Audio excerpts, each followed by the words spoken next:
Dave Miller, also known as William Afton, is not only the face of Five Nights at Freddy's, but the face of the Dayshift at Freddy's fan games. A quirky and comical guy, but also a sneaky and devious one. Oh, and a kitty strangler, of course.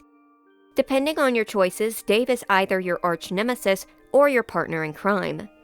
These roles cross over from 1 to 2, and then into 3. Well, almost. In the good route, the role Dave fills is almost the same. Or, shall I say, Dave Trap. Because in this game, the biggest change is that you can team up with Dave's soul to try and save the others. He's the good, uncorrupted Dave. Meanwhile, Dave's decayed body, who is stuck in Springtrap, fills the same role he has in the last 2 games. A comedic and over-the-top foil looking to get back at Jack. Well, in the good route at least. The evil route, on the surface, appears the same as in the past games. Dave, and from this point on, the Dave I'll be referring to as Dave Trap, who would be the Dave of the past 2 games, entices you with the prospect of debauchery in Vegas. This has all happened before in Dayshift 1 and 2.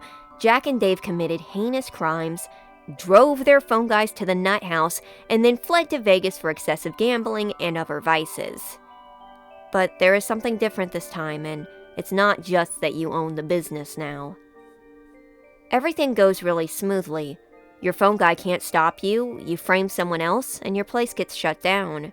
Free of your shackles and the last remaining figures of Freddy's, race to Vegas to get started. But after the fun is over, Dave is not happy.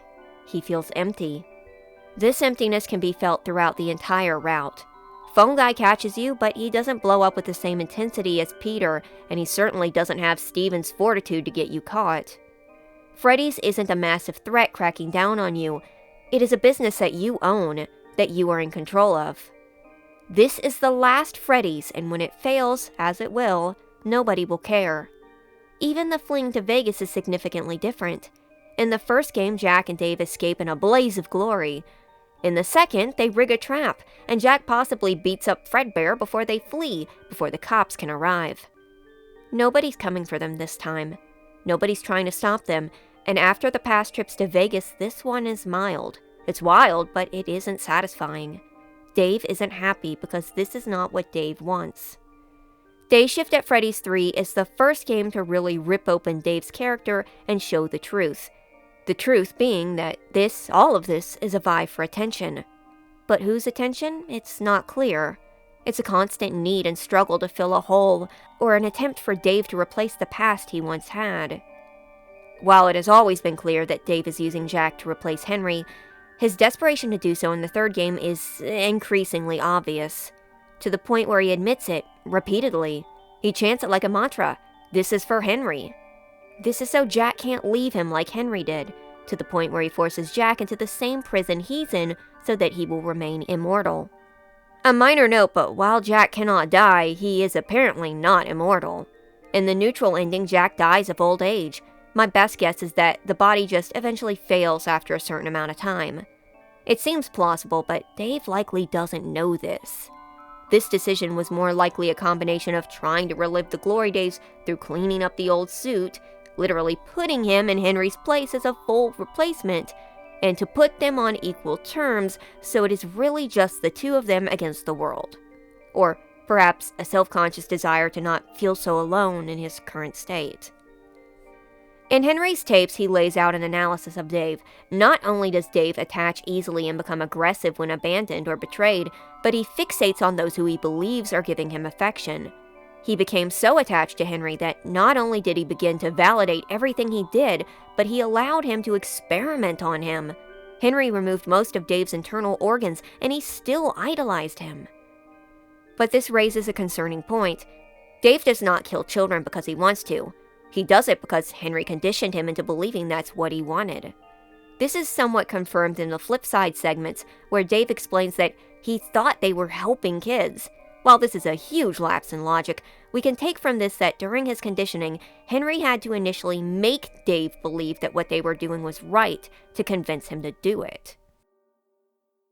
That's not to say that Dave has no liability, but it does show why even after Henry's death, Dave kept up this crusade. He looked for a new partner and kept on. When Vegas goes sour, Dave, likely in an attempt to get that excitement and warm fuzzy feeling back, takes Jack back to Fredbear's family diner. But all it does is make things worse. Not only does Dave get a wake-up call, a reminder that all the huffing phones they bamboozled are gone, but that he has another passion that went wasted so he could do this. Dave loved to tinker, and he had a knack for building animatronics, but he threw away the chance of running a legit business to follow along with Henry's desires. Dave has very little will of his own. He says as much in the neutral ending. All of this is for Henry. Dave was so conditioned to follow Henry's example that when he died, he was left stuck with a directive that he could no longer fulfill. He can't go after Henry. He can't join Henry. He just has to try to replace him, and he uses Jack to do that, and by the third game, his desperation is so extreme that he is willing to sacrifice Jack so that he may bring back Henry. Not literally, but metaphorically. And it is not until the third game that it finally starts to sink in that what Dave is doing is to no avail. Sure, they got Freddy shut down, but that was the one place where he kept returning to. His sole purpose is gone, and even after all of this, there is no reward. It's just Dave, with no direction, clinging to the hope that doing this for Henry will do something to fix him. But after so many years of doing this over and over again, Dave is starting to realize his mistake. The excitement of cracking down on Freddy's is gone, and Dave begrudgingly admits that he might have been able to do something better with his life. He was exceptionally skilled, but he devoted his entire existence to a meaningless cause, one that in the end didn't really make him happy, something that Dave speculates on at the end of his tour. While standing in the dark, having showed Jack everything he had, Dave still feels empty, unfulfilled, and remorseful as he realizes the repercussions of what he's done to Jack. He has altered Jack in a way that he can never recover from. He has replaced his orange baby with a rotten bear suit that will forever remind him of his past at Freddy's and of Henry. This is, if I remember right, the one time Dave genuinely apologizes in the series. Dave finally has a breakthrough and realizes his mistakes. But it's too late, the deed is done, and he must live with his actions. But he won't for long. Dave makes the ultimate mistake of showing Jack his box of treasures. What happens in that moment is unclear and left to some interpretation, though while Henry's influence can be felt, I do not think that he made Jack turn on Dave. I think that when Jack saw that red scarf in the box, regardless of whether or not he still cares about Dee, he was reminded of what Dave's actions did to him. Dave helped frame him. Dave helped ruin his life. And like Dave used Jack as a replacement for Henry, Dave is the replacement now. Henry is dead, and Dave is left to fill his place. And Jack snaps. Even while Dave begs for mercy, Jack kills him. What I find especially disturbing about this scene is that Dave has died many times throughout the series, or close to it, and has never begged. He has never pleaded for his life like this. And I think the reason for that is because Dave isn't actually pleading for his life. As much as Dave seemingly worshipped Henry, Henry hurt him. Henry tortured him and said it was for his own good. Jack didn't do so. Jack teamed up with him, and he was effectively the brains of the operation while Jack went in with what he said. He began to trust Jack, to love Jack. And in this moment, Jack turns into Henry. And we realize that Dave was always afraid of Henry. And he had every right to be afraid of Henry. But the monster he knew was nothing compared to the monster he created. Jack, please, don't hurt me.